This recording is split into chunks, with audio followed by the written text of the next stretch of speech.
Farm stay ഉടമയിൽ നിന്ന് ക്രൂരമായ മർദ്ദനമാണ് തനിക്ക് ഏൽക്കേണ്ടി വന്നതെന്ന് പാലക്കാട്ടെ ആദിവാസി യുവാവ് വെള്ളയ്യൻ. ഒപ്പം ജോലി ചെയ്തിരുന്നയാൾ വിവരം പുറത്തറിയിച്ചില്ലായിരുന്നുവെങ്കിൽ തന്നെ കൊല്ലുമായിരുന്നു. ഫാം സ്റ്റേയിൽ നടക്കുന്ന കാര്യങ്ങൾ പുറത്തു പറയാതിരിക്കാനായിരുന്നു മർദ്ദനമെന്നും വെള്ളയ്യൻ മാതൃഭൂമി ന്യൂസിനോട് പറഞ്ഞു. ഭക്ഷണം തന്നില്ല, പ്രഭുവും അമ്മയും ഒരു ജോലിക്കാരിയും ചേർന്നാണ് തന്നെ മർദ്ദിച്ചത് എന്ന് തുടങ്ങി ദുരനുഭവങ്ങൾ പങ്കുവച്ചു മാതൃഭൂമി ന്യൂസിനോട്.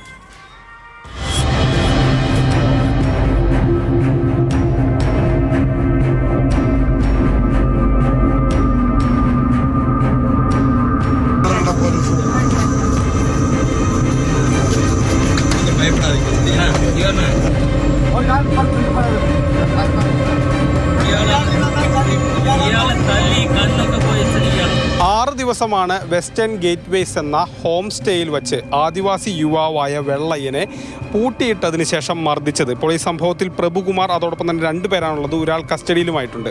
അപ്പോൾ എന്താണ് അവിടെ ഉണ്ടായത്? അവിടെ 2 വീരെടുത്ത പാട്ടിനാണ് എന്നെ കൊണ്ട് തല്ലിയതും കഞ്ഞിലാണ്ട് കിടത്തിയതും തല്ലി പാട് കഴിച്ച് എന്നെ വിട്ടവിടുന്നത്. ഈ പ്രഭു 6 ദിവസം കഞ്ഞിയില്ല, വെള്ളം ഒരു അരക്കഞ്ഞി കുടിച്ചിട്ടാണ് അവിടെ കിടന്നത്. എല്ലാ പ്രഭുവിൻ്റെ അമ്മയാണ് ചെയ്ത കാരണം. ഇതിൽ വേറെ ആളും കൂടെയുണ്ട്, ഒരു ഹിന്ദിക്കാർ പെണ്ണുണ്ടാകുന്നത്.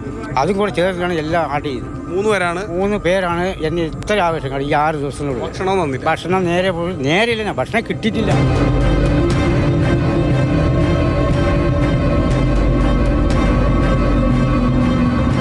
പ്രഭുവും പാപ്പത്തിയും വിശ്വസിക്കപ്പെട്ട ആളല്ല, പാമ്പ് പോലെയാകും, പച്ചോന്തിന് പോലെ മാറും.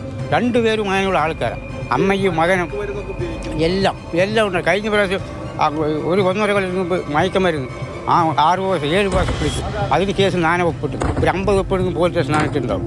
ഈ സാറുമാരുടെ അടുത്ത് ഈ കഞ്ചാവ് 3 കിലോ പിടിച്ചു.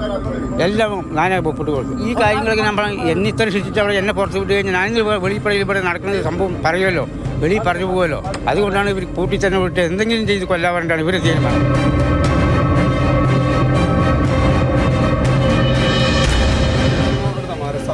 അതെ, എൻ്റെ വീട്ടിലേക്കാണ് വന്നത്. അല്ലല്ല 3 കിലോമീറ്റർ ഉണ്ട്. വന്നതും കരയാം, ഒരേ കരച്ചിൽ. അപ്പോൾ വന്ന് എന്തായിട്ട് പറയുന്നത് പറഞ്ഞപ്പോൾ ഞാൻ വീഡിയോ എടുത്തു. അയാൾ പറയുന്നതൊക്കെ വീഡിയോ എടുത്തു. അയാൾ പറയണത് ഇങ്ങനെ ഒരാൾ, ആദിവാസിപ്പെട്ട ഒരാളിനെ തല്ലി 6 ദിവസമായിട്ട് ഭക്ഷണം കൊടുക്കാതെ റൂമിൻ്റെ ഉള്ളിൽ അടച്ചിട്ടിരിക്കുകയാണ്, എങ്ങനെയെങ്കിലും രക്ഷപ്പെടുത്തണമെന്ന് പറഞ്ഞു. ഞങ്ങൾ ഉള്ളിൽ പോയപ്പോൾ വാതിൽ തട്ടുന്നു. ഒരു 18 പെൺകുട്ടികൾ, ഒരു 13 വയസ്സും 15 വയസ്സും പ്രായമുള്ള 18 പെൺകുട്ടികൾ, 12-18 പെൺകുട്ടികൾ ഓടുന്നു, തോട്ടത്തിനുള്ളിൽ ഓടുന്നു. ഞങ്ങളെ കണ്ടിട്ട് ഓടുകയാണ്. നമ്മൾ 2 പേർത്ത് പിടിച്ച് എന്തിനാണ് ഓടുന്നു ചോദിച്ചപ്പോൾ നമ്മൾക്ക് അവർക്ക് ഭാഷ മനസ്സിലാകുന്നില്ല. അവർക്ക് അപ്പോൾ പിടിച്ച് നിർത്തിയിട്ട് വേറെ ഒരു റൂം തട്ടുമ്പോൾ ഇദ്ദേഹം ഉള്ളിൽ കിടക്കുകയാണ്. അതിൻ്റെ ഉള്ളിൽ എന്താണ് ഏട്ടാ ഞാനില്ല, എന്നെ വിടുന്ന കൈയെടുത്ത് ഇയാൾ ഞങ്ങളോട് കൈയെടുത്ത് വിടി എന്നെ വിടുന്ന് പറയണം. ഞങ്ങൾ ഇയാളെ തല്ലാൻ പറയുന്ന പോലെ ഇദ്ദേഹത്തിൻ്റെ ഫീൽ. ഹോം സ്റ്റേ കൃത്യമായുള്ള അനുമതി ഉണ്ടാകും തുടങ്ങിയ കാര്യങ്ങളെല്ലാം പരിശോധിക്കേണ്ടത്. അല്ല, നമ്മൾക്ക് മുതലമടയിൽ തന്നെ ഏത് ഹോം സ്റ്റേജിക്കും ഇതുവരെ ലൈസൻസോ ഒന്നുമില്ല. ഇതെല്ലാം അനധികൃതമാണ്.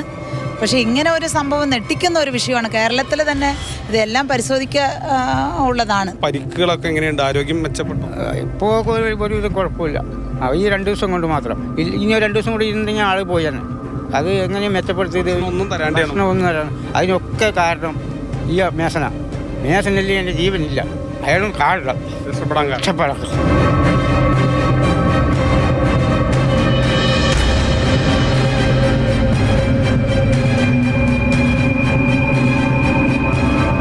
ഹരിയോടൊപ്പം ഗോകുൽ VS, മാതൃഭൂമി ന്യൂസ്, പാലക്കാട്.